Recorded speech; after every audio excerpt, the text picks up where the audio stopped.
నా స్టైల్లో నేను అలా చేస్తున్నాను. ఇలా నెయ్యి వేసిన తర్వాత కొంచెం నేనైతే ఇద్దరు కాబట్టి సో కొంచెం అలాగని వేడి చేసుకుంటున్నాను నెయ్యిలో.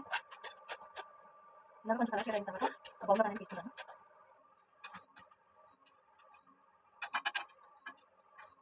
నెక్స్ట్ ఏవైతే నేను డ్రై ఫ్రూట్స్ తీసుకున్నానో కాజు ఇంకా బాదం ఇలాంటివి నేను చాప్ చేసుకుంటాను అన్నమాట. ఇలా కొంచెం పాలు మరిగిన తర్వాత షుగర్ తీసుకున్నాను. షుగర్ మిక్స్ అవ్వచ్చు షుగర్. ఇప్పుడు ఇలా మిక్స్ అయిన తర్వాత ఏదైతే నేను మిల్క్ తీసుకుంటానో దీంట్లో అయినప్పుడు సో ఇది వచ్చేసి నేనైతే ఇలా స్పూన్ వేసాను. ఇలా వేసాను అనమాట. ఒక 2 స్పూన్స్ వేసాను నేనైతే. ఎప్పుడైనా ఏ స్వీట్ చేసినా చిన్న సాల్ట్ అనేది వేస్తే దానికి టేస్ట్ అనేది వస్తుంది. సో నేను చిన్న సాల్ట్ అనేది తీసుకున్నాను.